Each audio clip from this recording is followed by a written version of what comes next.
Tayo ay nasa ika-20 linggo sa karaniwang panahon. Ang mangunguna sa ating pagdiriwang ay si Reverend Father Marlon A. Magdosa, OFM Capuchin. Magsitayo ang lahat para sa pagsisimula ng pagdiriwang.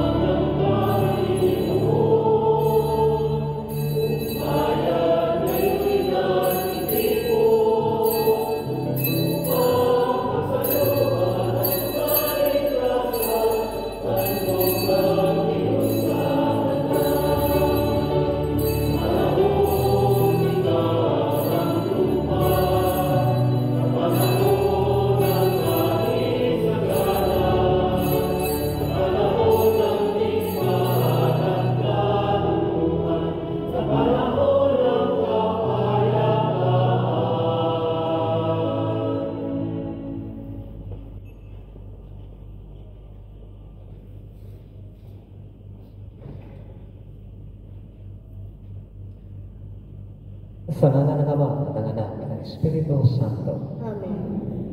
Sumainyo ang Panginoon. At sumayin. Mga kapatid, nang ibigay ni Jesus ang sarili sa atin bilang tinapay ng buhay, hangad niyang maranasan natin ang ganap na kaligayahan ng buhay. Maranasan nawa natin ang kaligayahan ito tuwing dumudulog tayo sa hapag ng Diyos sa pagdiriwang ng banal na misa. Sa hamak na anyo ng tinapay at alak, ibinigay ni Jesucristo ang kanyang sarili sa atin. Tanggapin natin siya ng buong paggalang at pananampalataya at pahintulutan natin siyang baguhin tayo upang maging tunay na kawangis niya.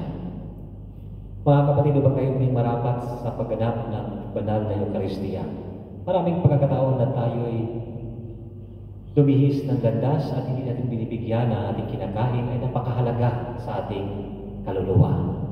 Sa pagkakataon na ito, binibigyan natin ng kahalagahan ang buhay na meron dito sa sanlibutan. Kaya sa pagkakataon na ito, sa banal na Eucharistia, ipinaalala sa atin na nandyan siya nakikisa sa ating lahat. Amin po nga natin ang ating mga nagawang pagkakasala. Tayong lahat, inaamin ko sa makapangyarihan ng Diyos at sa inyo mga kapatid, na lumaha akong nagkasala sa isip, sa salita, sa gawa, at sa aking pagkukulang. Kaya isinasamo ko sa mahal na Birhen Maria, sa lahat ng mga anghel at mga banal, at sa inyo mga kapatid, na ako'y manalangin sa Panginoon ating Diyos. Kaawaan tayo ng makapangyarihan Diyos, patawarin tayo sa ating mga kasalanan, at patabayan tayo tungo sa buhay na walang hanggan. Amen.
Lihid sa aming paningin ang mga inihanda mo para sa mga nagmamahal sa iyo. Padaluin mo sa amin ang agos ng iyong pag-ibig upang sa pagmamahal namin sa iyo ng higit, makamdan namin ang iyong mga pangakong di malirik na hindi pa sumasakit sa isip namin o panaginip. Iniluhog namin ito sa pamamagitan ni Hesukristo kasama ng Espiritu Santo magpasawalang hanggan. Amen. Magsiupo ang lahat.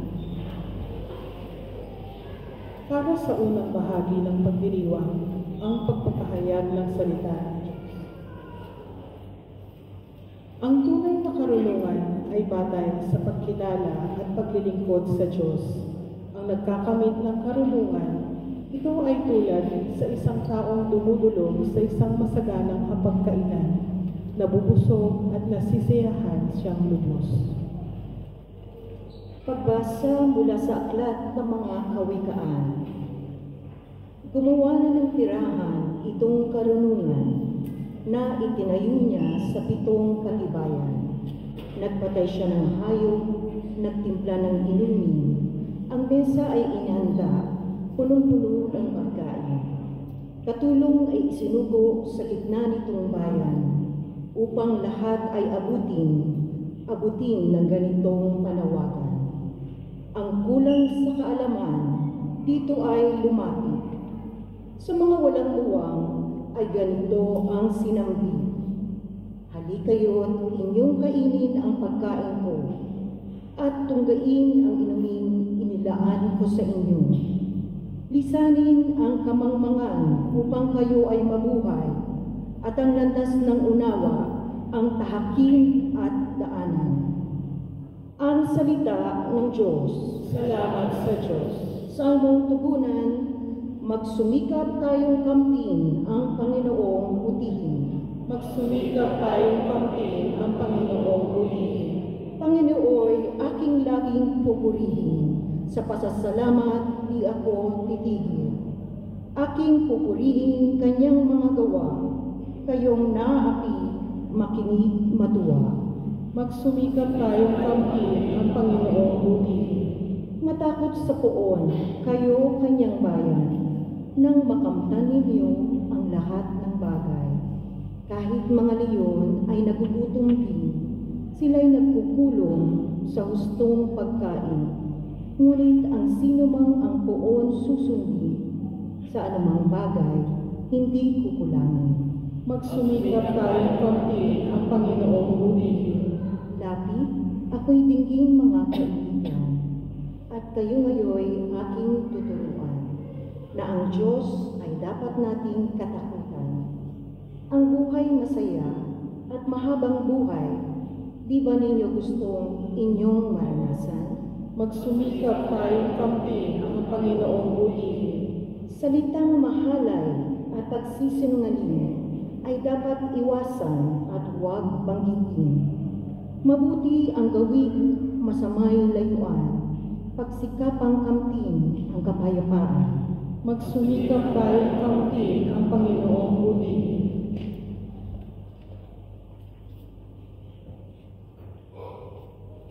Para kay San Pablo, lahat ay biyayang kaloob lamang ng Diyos. Inaanyayahan ng apostol ang mga nagbagong loob na magpasalamat tuwina sa Panginoon at sikaping mamuhay ayon sa banal na Espiritu. Pagbasa mula sa sulat ni Apostol San Pablo sa mga taga-Epeso. Mga kapatid, ingatan ninyo kung paano kayo namumuhay. Mamuhay kayong tulad ng matatalino at di tulad ng mga mangmang, sapagkat masama ang takbo ng daigdig. Samantalahin ninyo ang bawat pagkakataon na kayo'y makagawa ng mabuti. Huwag kayong mangangal. Unawain ninyo kung ano ang kalooban ng Panginoon. Huwag kayong maglalasing, sapagkat nakasisira iyan ng maayos na pamumuhay. Sa halip, ay sikapin ninyong mapuspos kayo ng Espiritu Santo. Sama-samang ipahayag ang inyong damdamin sa pamamagitan ng mga salmo, mga himno, at mga awiting espiritual. Buong puso kayong umawit at magpuri sa Panginoon. Lagi kayong magpasalamat sa Diyos at Ama dahil sa lahat ng bagay sa pangalan ng ating Panginoong Heso Kristo. Ang salita ng Diyos. Salamat sa Diyos. Magsitayo ang lahat.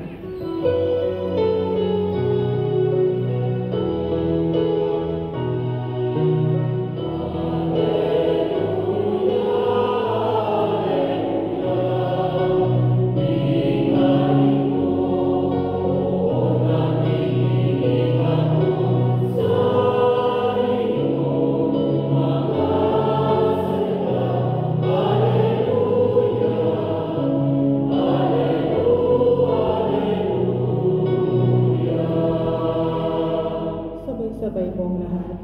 Ang sino mang kumakain sa katawang aking kain ay nananahan sa akin.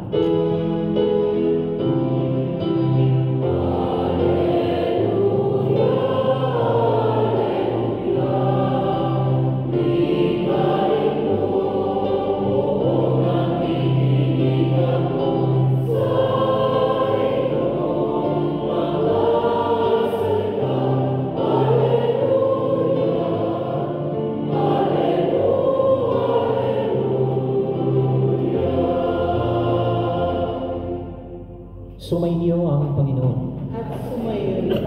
Ang pagpapahayag ng mabuting balita ng Panginoon ayon kay San Juan. Papuri sa iyo, Panginoon. Noong panahon iyon, sinabi ni Jesus sa mga tao, "Ako ang pagkaing nagbibigay buhay na bumaba mula sa langit. Mabubuhay magpakailanman ang sinumang kumain nito. At ang pagkaing ibibigay ko sa ikabubuhay ng sanlibutan ay ang aking laman." Dahil dito'y nagtatalo-talo ang mga Hudyo. Paanong may bibigay sa atin ng taong ito ang kanyang laman upang kanin natin? Tanong nila. Kaya't sinabi ni Jesus, "Tandaan ninyo, malibang kanin ninyo ang laman ng anak ng tao at inumin ang kanyang dugo, hindi kayo makakaroon ng buhay. Ang kumakain ng aking laman at umiinom ng aking dugo ay may buhay na walang hanggan. At muli ko siyang bubuhayin sa huling araw, sapagkat ang aking laman ay tunay na pagkain at ang aking dugo tunay na inumin.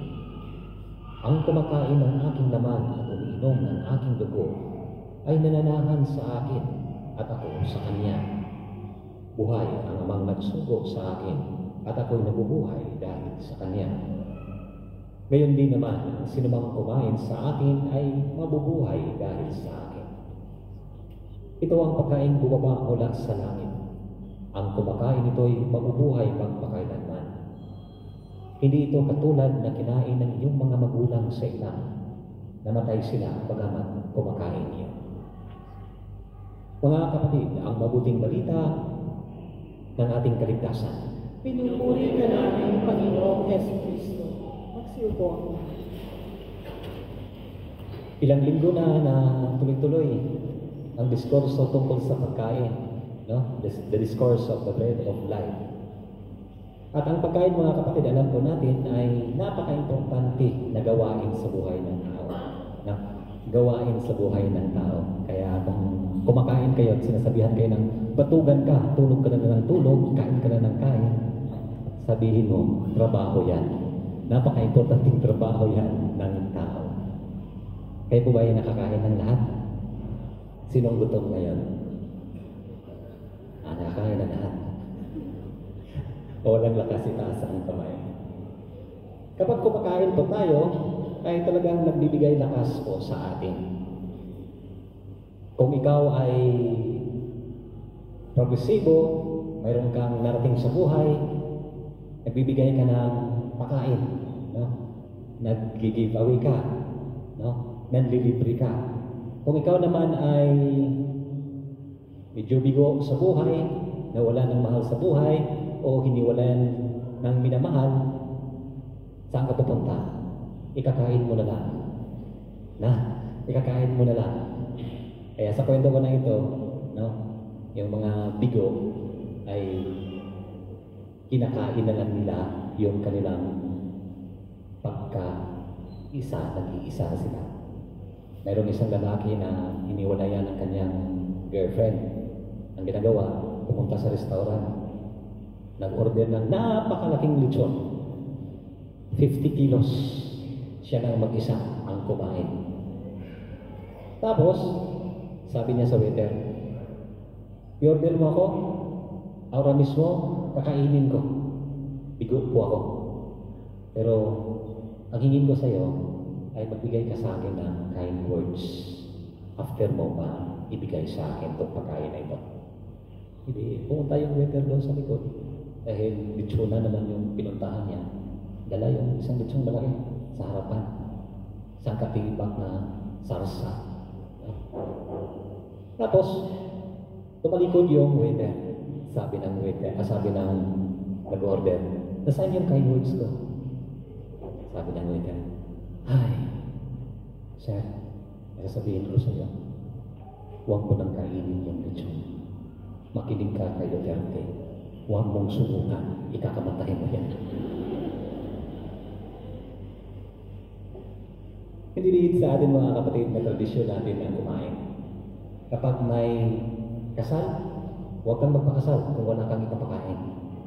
Kung may binyag, inuuna pa po yung restaurant kaysa magpalista sa simbahan. Nagagalit pa sa pare dahil mayroon nang nakabook na restaurant, wala pang seminar. Bakit? Pagkain ang inuuna. At kung mamamatay, patay, pinapatos pa. No? Kakain. Huwag kang mamatay kung wala kang ipapakain. No? Kaya napaka-importante sa buhay ng tao ang pagkain. Kung importante ito mga kapatid, bigyan natin ng pansin. Alam niyo ba na kapag kumakain ng isang tao, ay may gumagana sa kanya. Ito ay isang activity na tinatawag nating psychomotor activity.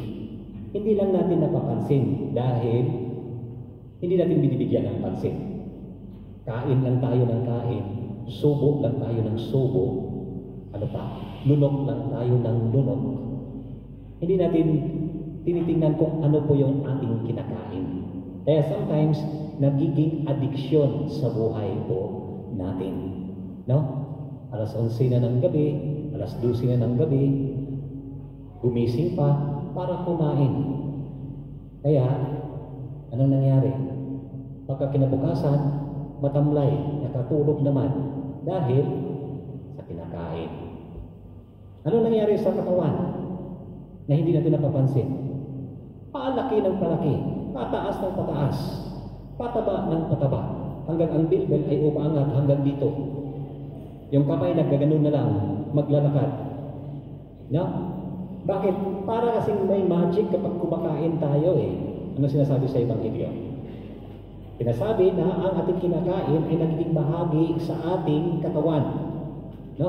Kaya kung gusto ninyong magiging malakas at malusog, kumain po kayo ng masustansyang pagkain at iwasan ang mga inuming hindi maganda sa katawan. Hindi porket nakasahod ka ng malaki, mag-iinom ka lang ng mag-iinom hanggang sa ang iyong katawan ay naapektuhan. Oo, nagiging masaya ka dahil nakainom ka, nakatawa ka, pero anong nangyari? Yung katawan mo ay unting-unting kinakain doon sa iyong kinakain. Unti-unting kinakain doon sa iyong iniinom na sobra. No? Nasusunog. Kaya, ang ating Panginoong Jesucristo ay alam po niya po ito. Dahil ipinapalalahanan po tayo kung ano po yung pinaka-importanting pagkain. Hindi niya sinasabi na huwag po tayong kumain sa mga pagkain na kailangan ng katawan. Bakit? Dahil nakita niya doon sa kasimplihan ng pagkain, simpleng pagkain na sinusundan ng mga tao, na nakikita ng mga tao doon sa ating Panginoong Jesucristo, kahit noon yun ay isang tinapay at isda, ay talagang kanilang tinatanggap at kinakain. At ginagamit ng ating Panginoong Jesucristo ang simpleng pagkain upang maiparating sa atin kung gaano kahalaga ang pagkikipag-isa niya sa atin. Anong nangyari? Sinasabi niya, ako ang tinapay na nagbibigay buhay na mula sa langit na bumaba. Ginamit ang simpleng pagkain para ma-transform doon sa espiritualidad ng pagkain. Walang iba kung hindi ang kanyang sarili. Bigyan mo kami ng kakanin sa araw-araw. Saan po tayo humihingi? Doon sa Diyos Ama. At ang pagkain na yan sa araw-araw na ibibigay ng Diyos Ama na hinihingi natin ay ang ating Panginoong Hesukristo. Kaya ibinibigay ng ating Panginoong Hesukristo, ipinapakilala niya noong una sa mga tao na sumusunod sa Kanya kung sino siya. Ako ang pagkain nagbibigay buhay na mula sa langit. Pero anong sabi ng mga tao na ito? Paano nangyari yun? Anak ka ni Jose, anak ka ni Maria, anak ka ni Jose na karpintero. Paano pagkain nagbibigay buhay ka? Hindi sila naniniwala. At lalong hindi sila naniniwala nung sinasabing, ako ang aking laman, ang tunay na pagkain. Kung sinong kumakain nito ay magkaroon ng buhay na walang hanggan. Paano nila maintindihan yon? Tayo ngayon nakakaintindi dahil yun ay banal na Eucharistia. Pero nung una, hindi nila naintindihan. Kaya unti-unti silang umaalis dahil sila ay nahihirapan tanggapin kung ano yung pagkain na iyon. Ang kanilang iniisip ay yung pagkain na noon ay kinakain nila Moises, ibinibigay yung mana. Hindi nila iniisip kung ano ba yung pagkain na sinasabi ni Jesus, na si Jesus din ang nagbigay ng pagkain noong una. At ang pagkain na ibibigay niya, yung sarili niya. Kaya alam ni Jesus, mga kapatid, kung ano po itong prinsipyo ng pagkain. Simpleng pagkain, pero ginagawang extraordinary para sa buhay natin. Kung naiintindihan po natin ang prinsipyo ng pagkain na nagiging bahagi sa buhay natin, then naintindihan din po natin ang pakikiisa ng ating Panginoong Hesukristo sa atin at nananahan siya sa atin. Tinatanggap natin ang kanyang katawan sa pamamagitan ng banal na Eucharistia, ating tinatanggap at sinusubo. Ano pong ating sinusubo? Hindi lang po iyon ay isang hostia, kung hindi yan ay ang kanyang katawan na kung saan sa pamamagitan ng banal na Espiritu Santo, make holy therefore this gift we pray by the sending of your Holy Spirit like the dewfall, so that it may become for us the body and blood of our Lord Jesus Christ. Epikrisis, transubstantiation. Hindi po simbolo, kung hindi totoo on that moment na kung saan transubstantiation, yung kamay ng pare, make holy therefore these gifts we pray by sending down your Spirit like a dewfall.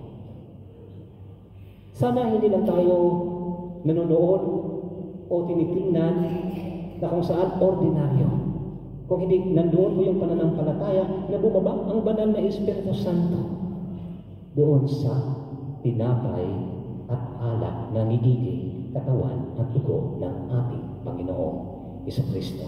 Yun ay ating tinatanggap at si Jesus ay nananahan natin dahil kung ano ang kinakain natin ay nagiging kabahagi natin, nagiging kaisa siya natin at tayo sa Kanya.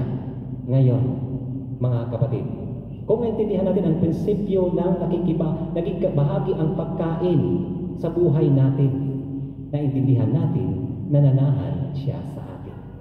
Ano pong buhay na meron po tayong ibubuhay na isa buhay? Ang buhay pagpakumbaba. At this moment, kung meron kang kaaway, nagpakumbaba ka ba? Buhay na kung saan nagpapatawad. At this moment, na kung saan may kaaway ka. Before mo tanggapin ang banal na Eucharistia, napapatawad mo ba? Buhay na kung saan hindi tinatalikuran ang mga nangangailangan. Yung may nanghingi sa iyo, binibigyan mo ba? Kahit konti o tinalikuran mo. Buhay na kung saan nananahan tayo, isa buhay natin ang tinatanggap natin dahil si Kristo ay nasa sa atin. At kaya yung katawan, yung dugo at katawan ng ating Panginoon sa Kristo sa atin, isa buhay natin sa pamamagitan ng ating gawa.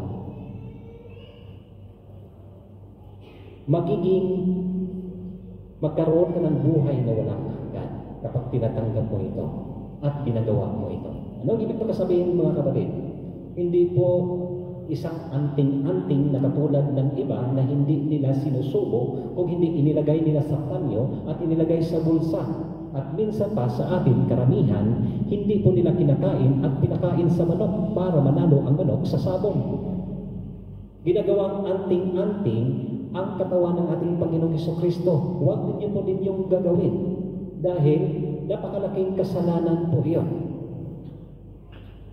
Ang buhay na walang hanggan, mga kapatid, ay hindi ibig sabihin na kung saan sinusubo mo ito, kinakain mo ito, nilulunok mo ito, ay hindi ka na mamamatay dito sa lupa. At haba ang iyong buhay.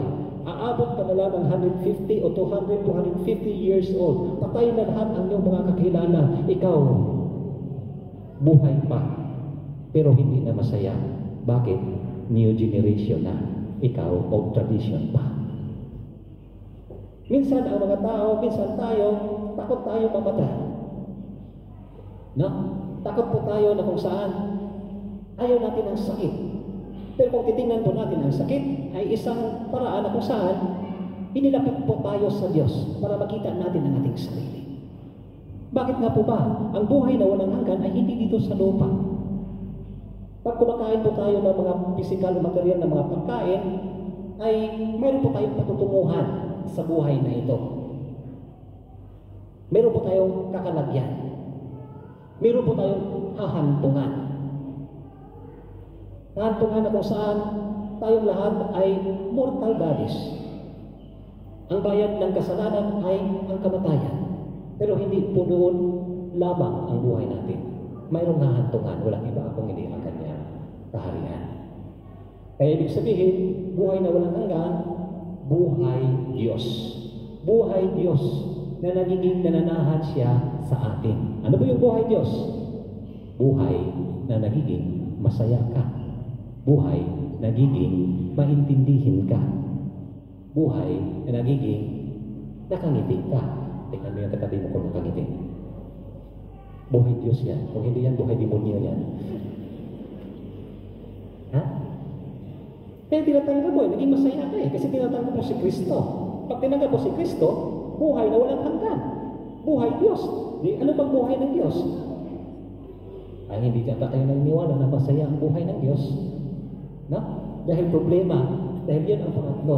Kahit may problema ka, kahit may sakit ka, naintindihan mo ang buhay mo, dahil naintindihan mo, si Kristo nandyan sa'yo, kaya nga may biyatiko, kahit saan, ikaw, kung saan ang iyong buhay hahantong, hahanap ka ng pare at tatanggapin mo si Kristo. Dahil yun si Kristo ay nagiging transportasyon natin papunta sa Diyos Ama. Kaya ang lahat ay tutungo, pupunta sa Kanya. Dahil siya naman talaga ang daan patungo sa buhay na walang hanggan, walang iba. Walang ibang daan bilang isang Katoliko. At doon po, yan po ang ating pananampalataya. Nandoon po yan sa ating gugma. Nandoon po yan sa ating pananampalataya.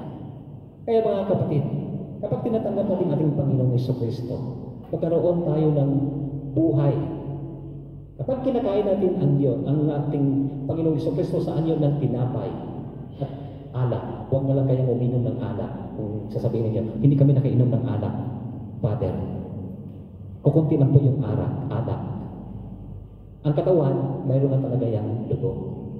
No? Kaya, yung hostia, yung katawan ni Kristo, lamang ang ating tinatanggap. Kaya dito mga kapatid, we eat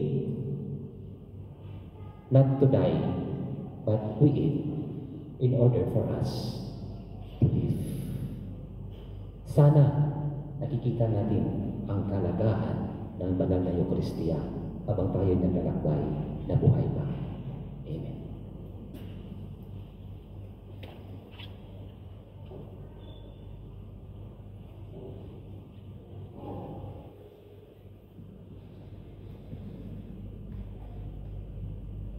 Tayo po ang lahat. Sumasalamaya ako sa Diyos amang makapangyarihan sa lahat. May buwan na langit at lupa. Sumasalamaya ako kay Jesucristo, isang anak ng Diyos, Panginoon natin lahat. Nagkatawang tao siya, dala ng Espiritu Santo, ipinanganak ni Santa Maria Virgen, pinagpakasakit ni Poncio Pilato, ipinako sa krus na ay binilibig, nanawag sa kinarot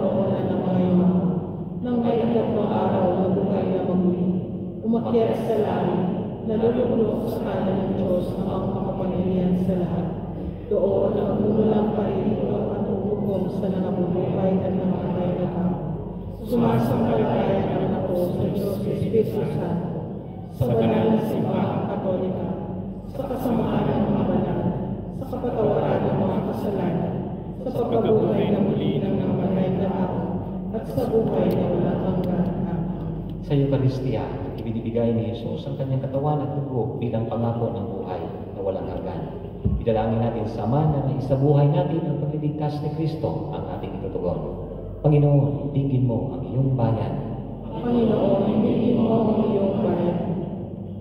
Tulad ni Kristo, taus-puso nawang maialay ng Santo Papa, mga obispo, mga pari, at mga diakono ang kanilang buhay sa taus-pusong paglilingkod sa lahat ng tao. Manalangin tayo. Panginoon, dinggin mo ang iyong bayan. Maging matatag nawa ang mga namumuno sa pamahalaan sa kanilang mahusay at tapat na paglilingkod sa bayan. Manalangin tayo. Panginoon, dinggin mo ang iyong bayan. Makakita nawa ang mga may sakit, mga biktima ng kaharasan, at mga nagikahos ng pag-asa at biyaya sa pamamagitan ng banal na Eucharistia.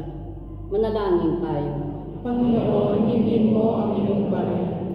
Maging karamay nawa tayo ng mga nais magbalik loob sa Diyos at tanggapin natin sila sa pamayanan ng buong pagmamahal at walang panghuhusga. Manalangin tayo. Panginoon, dinggin mo ang iyong bayan. Makita nawa natin ang kaugnayan ng pagdiriwang ng misa sa ating buhay, kung paanong tinatanggap natin si Kristo. May bahagi din nawa natin siya sa ating kapwa. Manalangin tayo. Panginoon, dinggin mo ang iyong bayan. Pamanaling mapagmahal, dinggin mo ang panalangin ng sambayanang ipinalakas mo sa banal na Eucharistia. Ipagkaloob mo ang aming mga kahilingan sa pamamagitan ng iyong anak na aming Panginoon. Amen. Magsipo ang lahat para sa ikalawang bahagi ng pagdiriwang ang huling hapunan.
Manalangin kayo mga kapatid upang mapaghain natin ang kalugdan ng Diyos sa mga makapangyarihan. Tanggapin nawa ng Panginoon itong pag-aayos sa iyong mga kamay, sa kapurihan at karapatan sa ating kapakinabangan at sa buong sambayanan ng banal. Awa naming lumikha, tanggapin mo ang mga alay upang maganap ang pagkapalitan ng iyong kaloob at ng aming handog. Sa aming paghain na iyon na rin ibinigay, para kami ay maging marapat na iyong paunlakan sa pamamagitan ni Jesucristo kasama ng Espiritu Santo magpasawalang hanggan. Amen. Sumainyo ang Panginoon. At sumayo, Ipila sa Diyos ang iyong puso at diwa. tinaas na namin sa Panginoon. Pasalamatan natin ang Panginoong ating Diyos. Marapat na siya ay pasalamatan. Ama naming makapangyarihan, tunay ng marapat na ikaw ay aming pasalamatan sa pamamagitan ni Jesucristo na aming Panginoon. Sa dakilang pagtubos niya sa amin, ang kasalanan at kamatayang aming pasanin ay binalikan niya upang kami palayain at maitampok sa iyong luningning. Siya ang nagtanghal sa amin bilang liping hinirang, pari na haring lingkod sa iyong kamahalan. Mula sa kadiliman, kami ay iyong tinawag upang makasapit sa iyong liwanag, bilang iyong angkang may tungkuling maglahad ng iyong dakilang pag-ibig sa lahat. Kaya kaisa ng mga anghel nagsisiawit ng papuri sa iyo na walang humpay sa kalangitan. kami ay nagbubunyi sa iyong kadakilaan.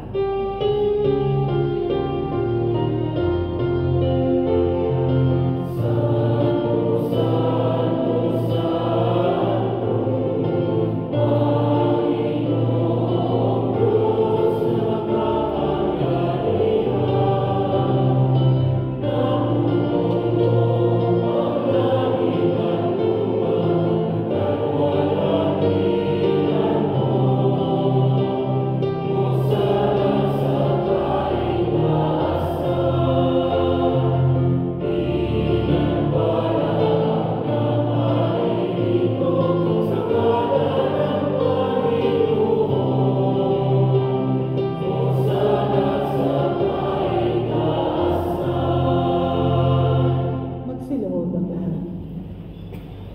Ama naming banal, ikaw ang bukal ng banal kabanalan, kaya't sa pamamagitan ng iyong Espiritu, gawin mong banal ang kaloob na ito, upang para sa amin ay magiging katawan at dugo ng aming Panginoong Jesucristo. Bago niya pinagtiisan ko sa loob na maging handog, hinawakan niya ang tinapay, pinasalamatan kanya, pinaghati-hati niya iyon, iniabot sa kanyang mga alagad at sinabi, "Tanggapin ninyong lahat ito at kanin. Ito ang aking katawan na ihahandog para sa inyo."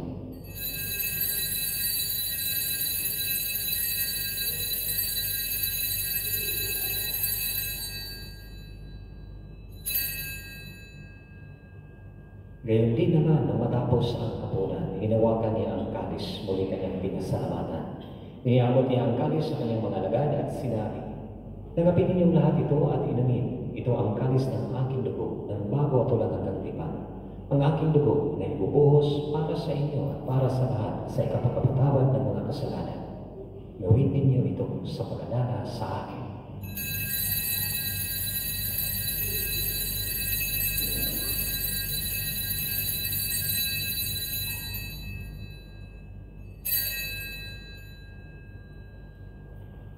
Ipagbunyi natin ang misteryo ng pananampalataya.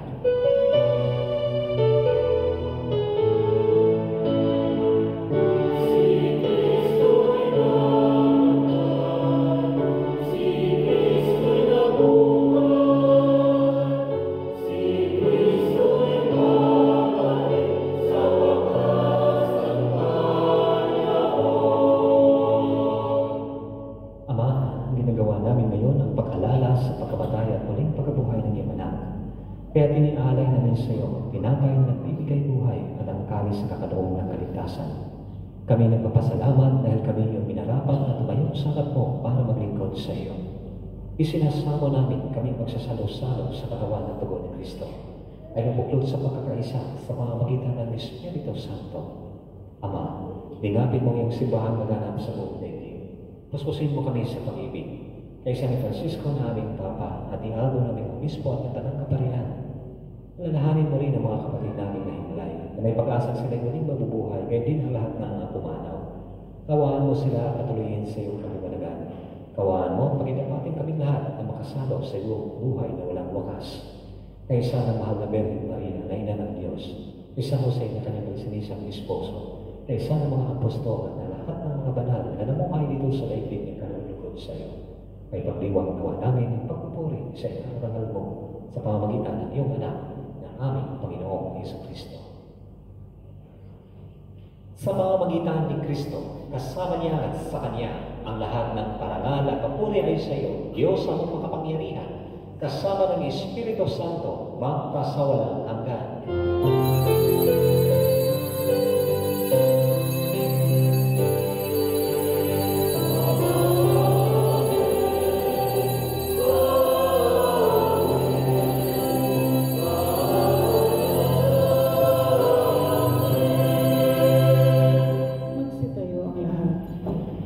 Sa tagubilin ng mga magaling na utos sa turo ni Jesus na Panginoon natin at Diyos, ipahayag natin ang lakas loob.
namin kami agad sa lahat ng masama, pagkalooban ng kapayapaan, araw-araw, iligtas sa kasalanan, kalayo sa lahat ng kapahamakan. Samantalang aming pinananamikan ang dakilang araw ng pagpapahayag ng tagapagligtas naming si Kristo.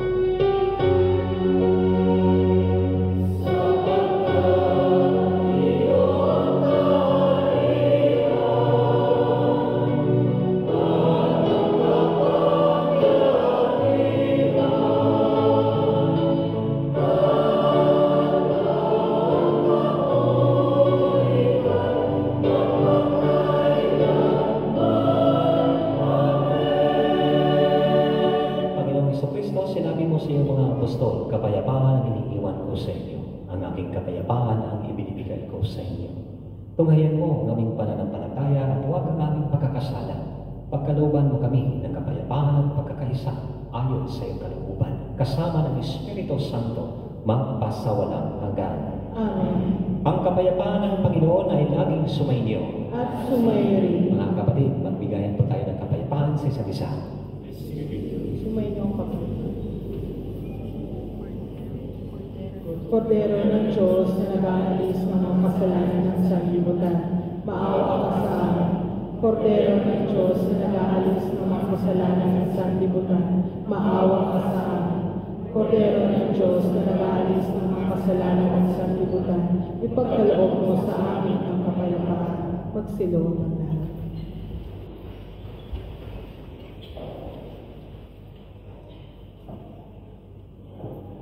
Mga kapatid, ito ang kordero ng Diyos, ang Diyos na nag-aalis ng mga kasalanan sa kalibutan, ating mga kasalanan.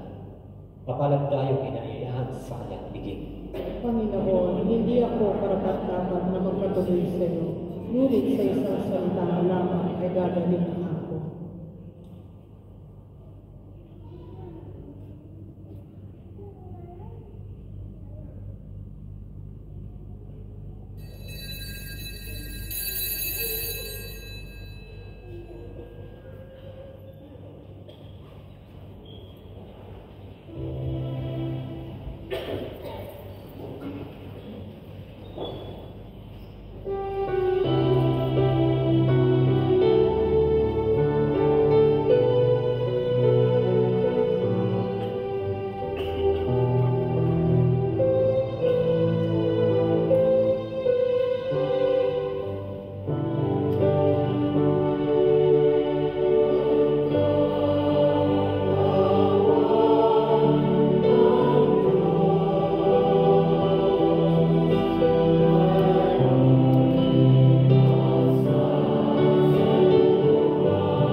Magsitayo ang lahat. Manalangin tayo. Ama naming mapagmahal, sa banal na pakikinabang, si Kristo ay aming pinagsaluhan. Inihiling namin kami maging katulad niya sa langit, pakundangan sa kanyang pagiging aming kaparis. Bilang tagapamagitan, kasama ng Espiritu Santo, magpasawalang hanggan. Amen. Magsiupo ang lahat. Parish announcements. The Rosa Mystica 1000 Hail Marys will be held on Friday, 23rd August at 2:45 p.m. to 7:45 p.m. in the St. Padre Pio Hall. There will be a Thanksgiving and Farewell Mass on August 26, Monday at 6:30 p.m. for two of our beloved priests, Father Carlos, who has served in our parish for 7.5 years and has now been assigned to Qatar, and Father Sochan, who will be soon transferring to St. Daniel Comboni Parish in Abasia. There will be a short program in the Holy Family Hall after the Mass. Let us all be there to thank them and to thank God for the wonderful gift they have been to our co-cathedral and wish them all the best in their new assignments. The English Marriage Preparation Course will be held on Fridays, September 6 and 13 in the Good Shepherd Hall from 4 p.m. to 10 p.m. For more details and online registration, please visit the Abona website. The St. Aritas Jubilee Coin with the commemoration of the 75th year anniversary of Our Lady of Arabia in Kuwait is available at the parish office. The cost is 8 KD. The proceeds will go towards the restoration of our co-cathedral. All are kindly requested to gain the extraordinary Jubilee Plenary Indulgence of St. Aritas during this particular year. The last day of this indulgence will be on October 23rd of this year. Additional announcements. PCK Filipino Youth Ministry is inviting all single men and women, 45 years old and below, to join the Filipino Parish Youth Ministry. There you can find opportunities to deepen your faith, build connections, and serve others in our church. For more details, please contact Brother Jordan Asuncion at 965-6001-6183. The Filipino Catechists are looking for dedicated individuals who has a passion for teaching and love for spreading the teachings of the Catholic Church. If you or someone you know who might be interested, please reach out to Sister Pelita Meru at 9098-6785 or Brother Jordan 6001-6183, or please visit the Catechism Office for more details. The enrollment for the Filipino Catechism for the school year 2024 to 2025 is now open. Please visit the Catechism Office every Friday to enroll your children. The Filipino Catholic Community in Kuwait, FCCK, is inviting everyone in their Life in the Spirit Seminar Catholic Charismatic Renewal that will begin every Friday from August 23rd to October 11, 2024 from 4:30 p.m. to 6:30 p.m. in the Holy Family Co-Cathedral premises. For more information, please contact the person showing in the screen. For the updates, event, and announcements of the Holy Family Cathedral Filipino community, please like and follow the Facebook page of the Filipino Catholics in Kuwait, PCK. Isang paalala po sa lahat na ingatan po ninyo ang inyong mga personal na kagamitan at siguraduhin wala kayong maiiwan na gamit sa loob ng simbahan. Maraming salamat po. Ngayong Friday ay ang magmisa po si Father Ben, Vicar General. Wala po ako this coming Friday. Ipagdasal po ninyo kami ni Father Gaspar na maayos ang aming biyahe. Kukunin po namin ang mga basements na pinapatahi last January sa Pilipinas. By Friday again, si Father Ben, Vicar General ang mamas. And by Sunday ako pa rin, na makabalik. Pagdasal niyo po kami ni Father Gaspar, ang Parish Priest.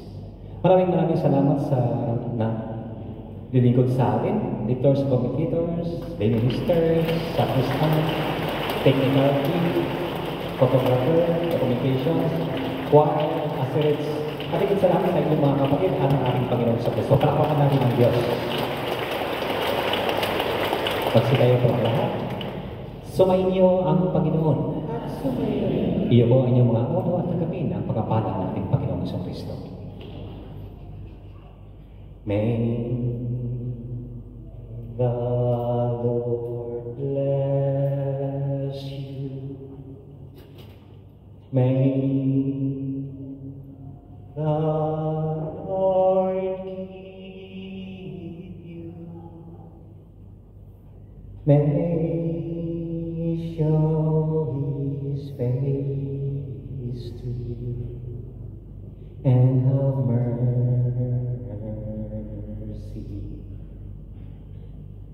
The Lord bless you. The Lord keep you. May He show His countenance and give you peace.